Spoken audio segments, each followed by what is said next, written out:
Buenos días a todos los que nos siguen por el Zoom. Le queremos agradecer al padre Jorge por el curso que nos va a compartir. Queremos agradecerle también a Raúl Volati, un amigo de la comunidad que hace el apoyo técnico. Veo que están presentes, además de los amigos de la comunidad, las comunidades de los trapenses de Miraflores, los monjes de Las Condes, las monjas de Rautén, están las dominicas acá de Tucumán, y un montón de amigos. La metodología va a ser la siguiente: el padre Jorge va a ir exponiendo, la comunidad que estamos aquí presenciales, vamos a ir colaborando en la construcción del curso, con la lectura y las preguntas, y los que quieran preguntar pueden hacerlo a través del chat. Yo le voy a ir pasando al padre Jorge las preguntas para que él también pueda ir acompañándonos. La primera pregunta que me dice el técnico es si al padre Jorge cuando empiece a hablar lo escuchan bien. Si no lo pueden escuchar, mándenme un mensaje al chat para ir arreglando el audio. Muchas gracias.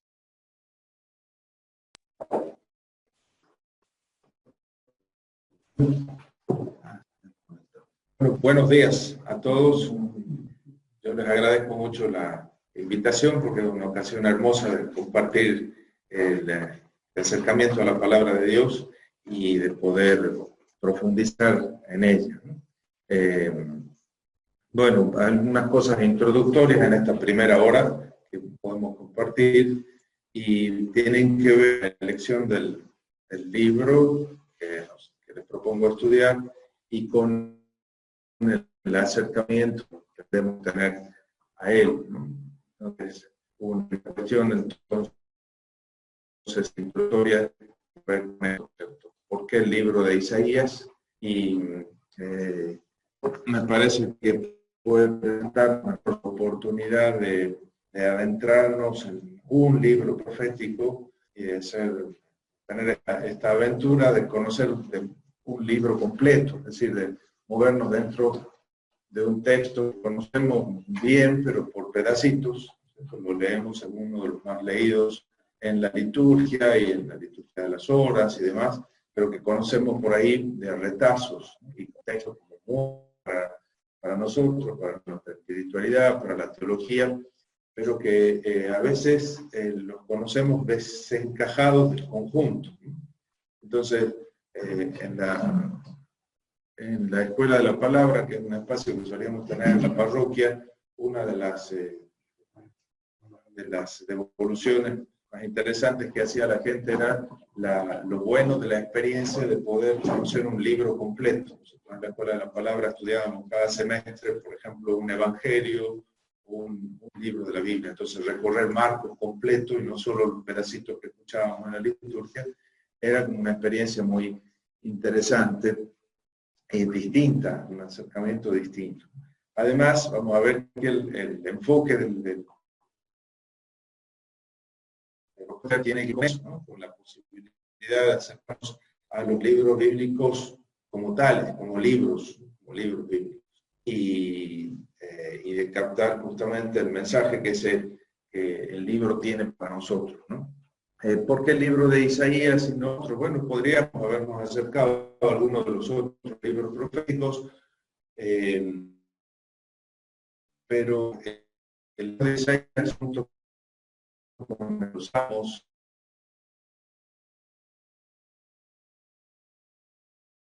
en el Nuevo Testamento. Entonces, si no tuviéramos que leer 3 libros del Antiguo Testamento, yo diría sin duda de los Nevi'im, el libro de Isaías y de de la tercera parte, el libro de los Salmos, libros que nos pueden acercar a nosotros en un primer momento a ese mundo fabuloso de la palabra de Dios. Libros del Antiguo Testamento más presentes en el Nuevo, sobre todo el libro de Isaías en los Evangelios. Los sinópticos eran clave de comprensión insoslayable. Entonces, por este lado, esas son las razones. Dijimos un libro completo y por las cuales elegimos este libro completo, el de Isaías en particular. Cuando nos adentremos en el libro, nos vamos a dar cuenta que nos da la oportunidad de recorrer también la historia de Israel, ¿no? Hay tesis doctoral de un belga católico, de los años 70, que estudiaba solo los primeros títulos y decía del profeta Isaías a la apocalíptica, ¿no? Decía que en esos 35 capítulos podía él recorrer el proceso teológico que va de la profecía del siglo VIII a la apocalíptica, y decía un medio milenio, espejo de un medio milenio de historia religiosa de Israel, ¿no? Ese era el título que tenía la tesis, ¿no? El profeta Isaías a la apocalíptica, espejo de un medio milenio de historia religiosa de Israel. Es el motivo por el cual nosotros nos acercamos a Isaías, porque nos puede dar el reflejo de este camino que Israel ha hecho desde la profecía clásica del siglo VIII hasta la apocalíptica. Después, en realidad, nos vamos a dar cuenta que en todos los libros bíblicos hay algo parecido, pero aquí me parece que lo podemos ver de una manera ejemplar. Entonces, el tema del curso tiene que ver con estas razones. Nosotros, en el desarrollo del curso, vamos a intentar trabajar el texto bíblico concretamente. Esta primera es una cuestión más introductoria, pero la idea es que podamos trabajar con el texto. Podría uno dar un montón de bibliografía, y de hecho sobre este libro hay pilas de libros, ¿no?, escritos, muchas discusiones, muchas tesis, muchos artículos, pero nosotros vamos a intentar aprovechar el texto del libro, el texto bíblico. Y en todo caso, una ayuda, como un mapa, digamos así, para podernos guiar, orientar en este país de Isaías, puede ser este librito, que es un libro de divulgación, es Isaías, el profeta y el libro, de Ulrich Berges, un exégeta alemán, católico él, religioso él además, porque es misionero del Sagrado Corazón, de los padres de Hiltrup, que se llaman allá en Alemania, pero son de fundación francesa, y que enseña en Bonn en este momento, ¿no? Este tiene 61 años, 62, cumple ahora en diciembre, y habla muy bien castellano, porque además sus primeras armas en la exégesis y en la enseñanza las hizo en Perú. Apenas terminó su tesis doctoral, lo mandaron a Perú, y ahí empezó su enseñanza. Los primeros artículos que van a encontrar de Uli Berges son en castellano, en la revista teológica Limense, ¿no? Entonces, este hombre, sin embargo, dirige la colección más importante, el comentario más importante actual del Antiguo Testamento en alemán, que es el Theologisches Kommentar zum Alten Testament, que se está publicando todavía en Herder, y del libro de Isaías están haciendo unos 6 volúmenes, ¿no? Un comentario en 6 volúmenes. La primera parte la hace otro exégeta que se llama Wim Boyken, es un jesuita holandés, sí, holandés.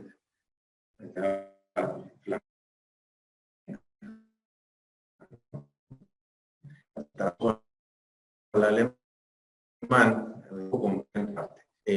todos los así llamados proto Isaías lo hace Boyken, y el Deutero y el Trito Isaías lo hace Berges, ¿no? Sin embargo, él trabaja también en la traducción y reelaboración de la primera parte, porque el otro autor trabajó originalmente en holandés. Así que toda esta introducción para decir que un librito de divulgación, porque es un libro de divulgación, pero que tiene en el fondo mucha investigación.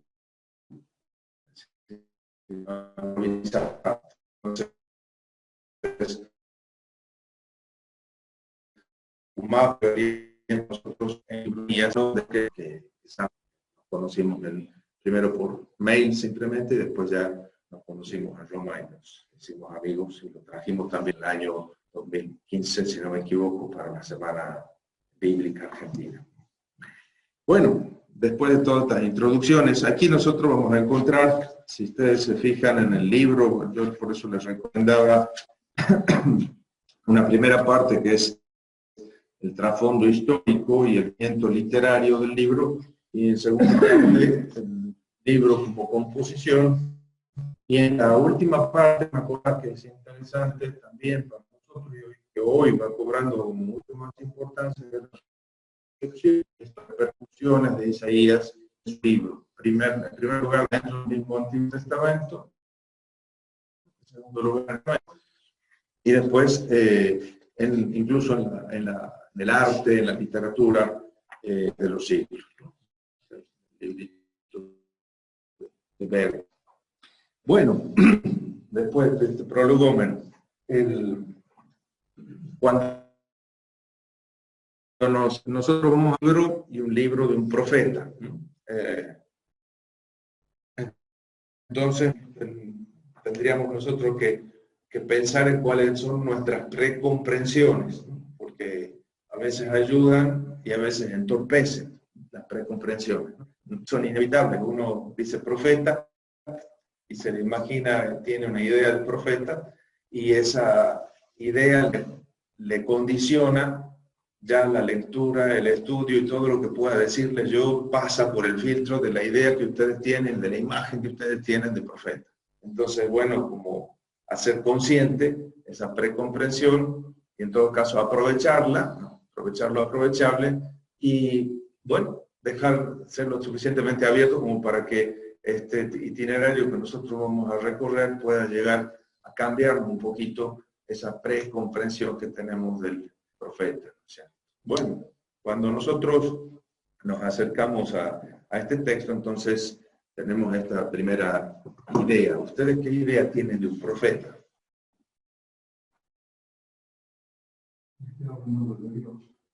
El que habla en nombre de Dios, ¿no? Pronuncia el nombre de Dios. ¿Qué más?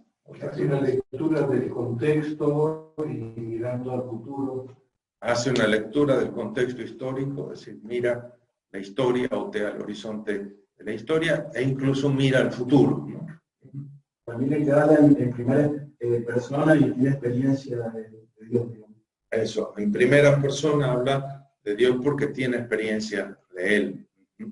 Son todas interesantes imágenes o ideas que tenemos acerca del profeta, ¿verdad?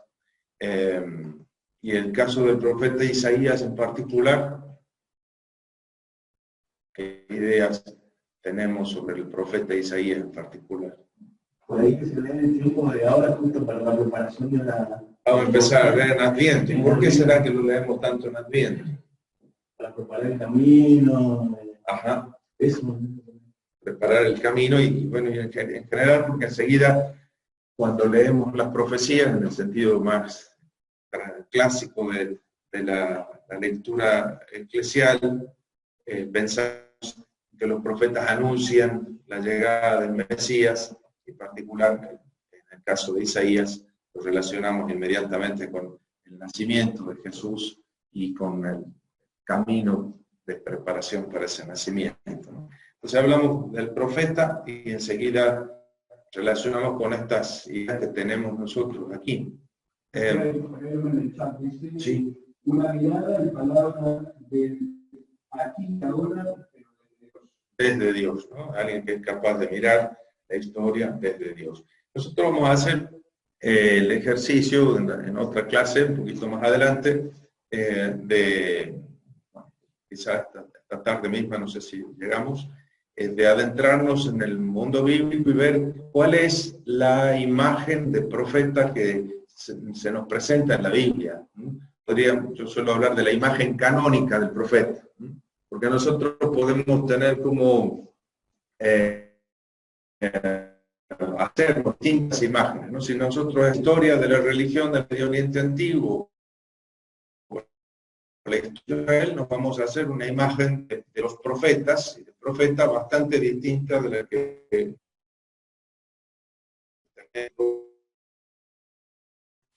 porque nos adentramos en el libro, ser una imagen del profeta. Si nosotros leemos la Biblia, vemos que la Biblia es la imagen del profeta que la Biblia quiere transmitirnos, también esa es otra forma distinta de concebir el profeta. Entonces es la imagen ideal que nos propone la Biblia, la imagen que quieren transmitir los textos, una imagen que está fundamentalmente modelada sobre la metodología deuteronomista, desde el mismo Deuteronomio 18 a toda la historia deuteronomista que el libro de Josué, Samuel, Reyes, que nos devuelve la imagen de profeta, que marca mucho y que es lo que quiere el texto, nuestra idea de profeta.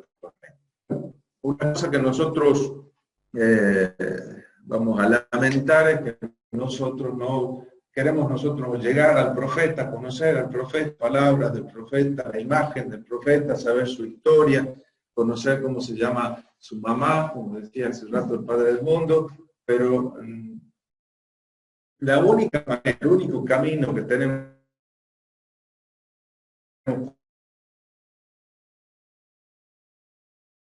para acceder al principio tenemos nosotros decimos el profeta como persona, como persona histórica. Entonces lo que hizo, entonces todo eso está aquí al principio, ¿no? Al principio era el profeta. Nosotros lo único que tenemos en realidad hoy es el libro, ¿no? El libro del profeta.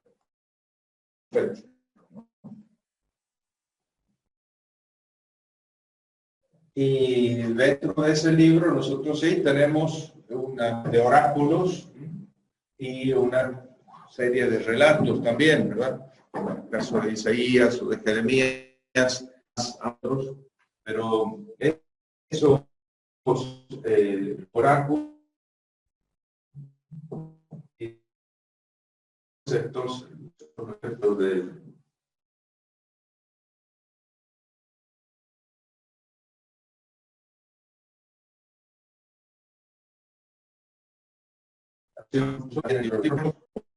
y contienen también historias. Y nosotros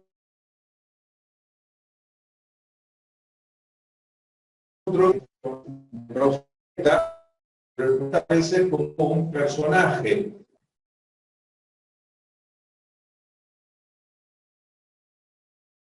de las iglesias. Y al personaje se le atribuyen los relatos. Entonces, una cosa vamos a tener que tener cuidado de distinguir y confundir el personaje literario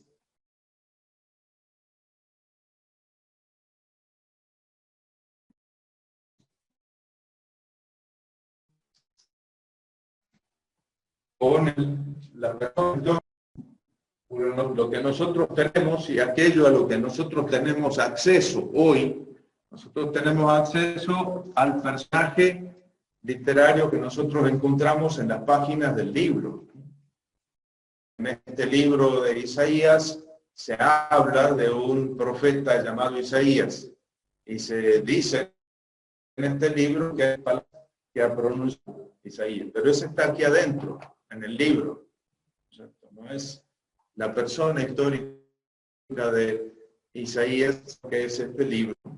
Este libro lo tenemos en el siglo XXI y el personaje era del siglo VIII, antes de Cristo. Han pasado bastantes años, ha corrido mucha agua bajo el puente, ¿verdad? Pero ¿qué relación hay entre uno y otro? Bueno, de todo lo que dijo e hizo, nosotros tenemos conocimiento gracias al libro, ¿verdad? Porque por lo menos algunos escucharon las palabras de este profeta. Algunos creyeron en su predicación. Algunos acogieron su mensaje. ¿Gabriel? Una preguntita. ¿Alguna idea de cuánto tiempo ha transcurrido entre que el profeta pronunció el oráculo y la fecha en la cual fue puesto por escrito? Bueno, alguna idea sí, de eso vamos a intentar hablar, pero es solo eso, como bien dices, alguna idea. Nosotros no tenemos certeza absoluta de cómo fueron las cosas del proceso. Pero el conocimiento de este proceso puede iluminarnos también a nosotros en el modo que sería aconsejable para entender más adecuadamente el mensaje de ese profeta. Así que es interesante rastrearlo, ¿no? Entonces, a este profeta, este personaje, a esta persona histórica, esta personalidad histórica, el profeta de la historia, del siglo VIII, en el caso aquí estamos hablando de Isaías, ¿cierto? A ese, algunos por lo menos, creyeron que este Isaías es portador de un mensaje divino, ¿no? Y recogieron de alguna manera, o recordaron, o registraron la memoria de este profeta y sus dichos. Hay en algunos textos del libro, en 8:16, por ejemplo, se dice algo, en 39, podemos leer esos versículos, por ahí para darnos una idea.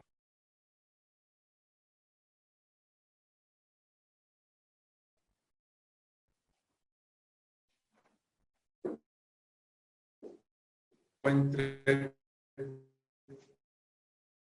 8:16. sí. Voy a guardar el testimonio, a sellar la instrucción entre mis discípulos. Guardar el testimonio, sellar la instrucción entre mis discípulos. Discípulos. Aquí habla de esto de los discípulos, los limudim, ¿no? Los discípulos. Los discípulos. Un discípulo, bueno, por lo menos, y siguieron su enseñanza y por tanto atesoraron el recuerdo de lo que esta persona hizo y registraron también mucho. ¿Dice algo? 39. Es un pueblo rebelde, hijo de obedece la ley del Señor. Bueno, entonces no todos escuchan, no todos obedecen, no todos hacen caso, pero hay algunos, estos que son sus discípulos, a los que el profeta llama así. A ver si que sirva en el futuro de testimonio. entonces, ¿9? Como dice, como decía tu Sam,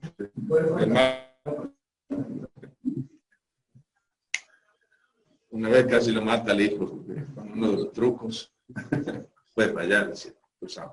Entonces, 38, ¿puedes leerlo de nuevo, padre? Por favor. Ahora y escríbelo en una tablilla, grábalo en bronce, que sirva en el futuro de testimonio perpetuo. Eso, y del 9, volverlo a leer porque es interesante el contraste. Es un pueblo rebelde, hijos renegados, hijos que no obedecen la ley del Señor. Eso. El profeta dice, constata que, bueno, hay un rechazo son mayoritarios, sus palabras siguen teniendo valor y vigencia, entonces hay que ponerlo por escrito. Alguien tendrá que ponerlo por escrito para que sirva para el futuro. Es interesantísimo porque ese texto ya abre toda esta sucesión posible que nosotros vamos a descubrir. Entonces, estos discípulos ponen por escrito o recuerdan, hay una tradición, ¿verdad?, del profeta. La tradición es la que ha hecho llegar hasta nosotros estos dichos y estos hechos del profeta, ¿no? En determinado momento hay alguien o hay algunas personas que redactan alrededor de un libro, una obra literaria. Entonces, una cosa es aquí,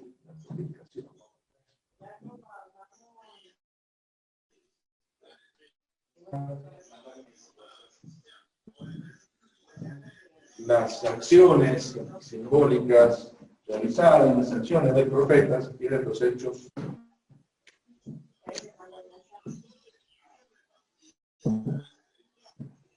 Otra cosa es la tradición de estas acciones. El momento es el de la redacción de todos esos recuerdos, todas esas tradiciones, en la forma de una obra literaria. Por supuesto, aquí, en este momento, hay una estructuración, hay una serie de añadidos que se van haciendo a lo que el profeta, ya por el mero hecho de tener respirar, ya en ese momento, bueno, habrá que poner por lo menos textos redaccionales para coser, habrá textos de postura, mínimamente, entre un hecho y otro, un oráculo y el otro, mínimamente eso. Y eso no lo ha dicho el profeta, no lo ha hecho el profeta, sino que son sus discípulos o los discípulos de sus discípulos que redactaron el texto y lo armaron. Bueno, tenemos gracias a ellos, hoy tenemos acceso a ese. Pero lo que tenemos son un libro, y en el libro ese personaje de Isaías que dice y hace cosas, dice mucho de la persona de Isaías. Habla, si lo que nosotros encontramos en el libro habla mucho de Isaías del siglo VIII, pero también dice mucho de sus discípulos, de sus redactores, de lo que ellos vivieron, de lo que ellos pensaron, de lo que ellos creyeron. Ahí está la suerte. Esto es un proceso que dura muchísimos años. Los primeros textos pueden ser estos de habla 8.16 o 38, que tienen que ver con la intención del profeta poner por escrito, pero que pusiera por escrito algo, dice allí, hace que solo se refiriese a alguna tablilla, que puede entrar en un espacio muy reducido, lo que él personalmente consigue por escrito. Tiene entonces, redactó un libro que es el más largo de la Biblia, 66 capítulos. No sería seguramente el Isaías del siglo VIII. Y entonces, ¿qué importancia tienen estos textos añadidos por los factores de siglos más tarde? Porque las primeras líneas consignadas por el siglo del siglo VIII, nosotros encontramos cosas que son muchas de ellas probablemente del periodo helenista. ¿Sí? Ya estamos al menos 5 siglos después, ¿no? El siglo VIII, el siglo III, el siglo IV y el siglo III. Entonces, todo eso es como una serie de estratos que uno puede poner en el libro. Entonces, aquí se plantea una cuestión dentro de la investigación que depende mucho de la sensibilidad de cada época, porque la ciencia bíblica se ha desarrollado fundamentalmente, así como científicamente, sobre todo a finales del siglo XIX y en el siglo XX. Y al final del siglo XIX pesaba mucho todo este movimiento romántico en la filosofía y en el pensamiento y en el general, y por lo tanto se idealizaba que era más antiguo, ¿cierto? Entonces hay que reconstruir la edad de oro, ¿cierto? Cuando las cosas eran como debían ser. Pues se fue degradando todo, ¿no? Pues hoy es una porquería, pero antes era hermoso, ¿no es cierto? Entonces hay que volver a la edad de oro, ¿no? Lo mejor está siempre en el pasado, atrás, ¿no? Y eso un poco nos ha influido mucho en la manera de estudiar los profetas, ¿no? En primer lugar, uno decía, bueno, lo que hay que hacer es recuperar las auténticas palabras del profeta, ¿no? Lo mismo que pasa en la investigación del Nuevo Testamento, había que dar con la ipsísima verdad, y eso, ¿no es cierto? Porque lo demás era todo añadido de los evangelistas, ¿no? Y aquí también, ¿no? Entonces, llegar al núcleo más profundo, porque considera al profeta como un genio de la espiritualidad, ¿cierto?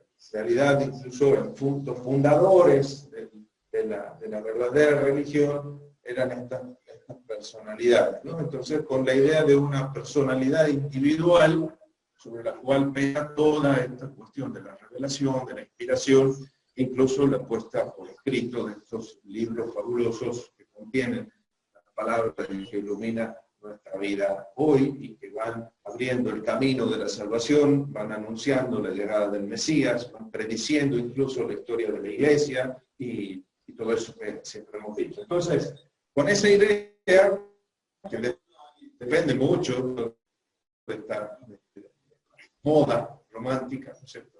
Después hay otro momento en que es el idealismo el que prima, y entonces lo mejor está al final, después, ¿no es cierto?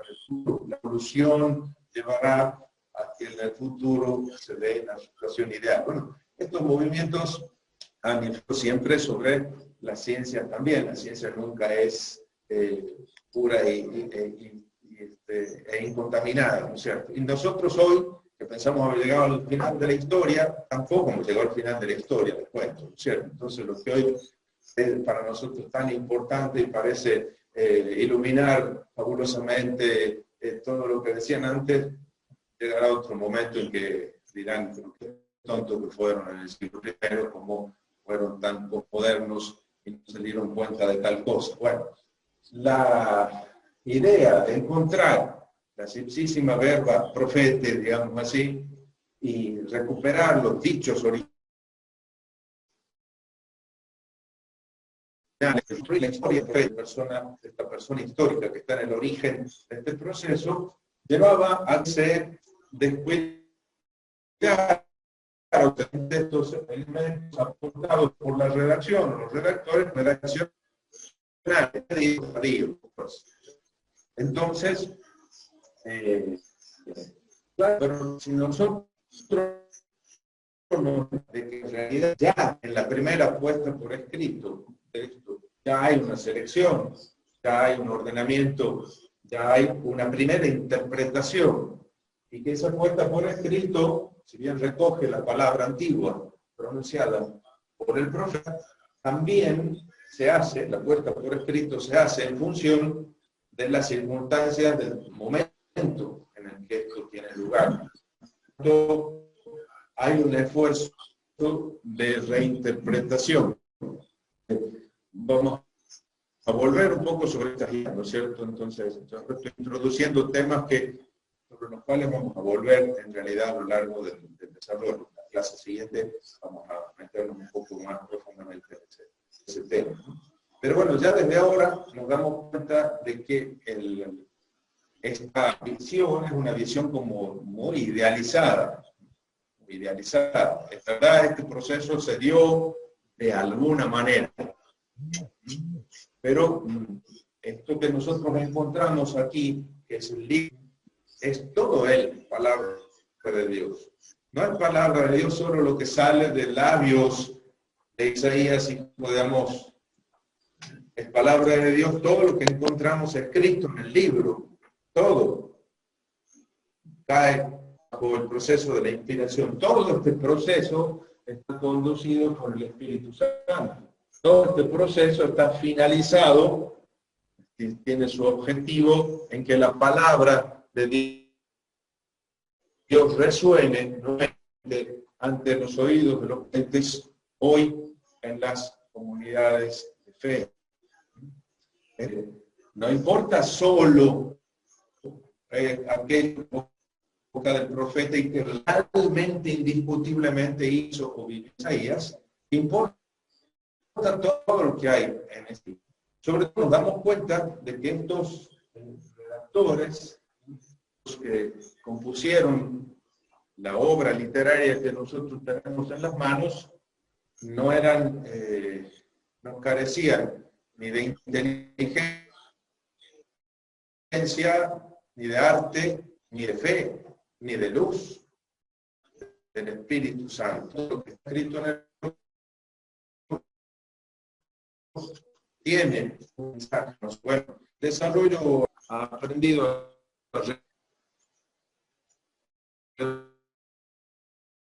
valorizar grandemente este aspecto de los profetas y en buena vista incluso los elementos teológicos que hay detrás de la redacción de este libro. Algo parecido sucedió en los años, la década de los 60 y los 70, desde la idea o desde lo que se hacía, sobre todo en la escuela de la historia, recuperar detrás de cada pequeña unidad literaria del Evangelio, aquella preliteraria, oral, y recuperar incluso el Sitz im Leben, la situación concreta de la vida en las que esas palabras se conservaron, etcétera, se transmitieron, y llegar hasta el historia de su dictado, ¿cierto? Después, esa investigación que ¿cierto? Pensemos en Digetus, que empieza este esfuerzo. Después se empiezan, por ejemplo,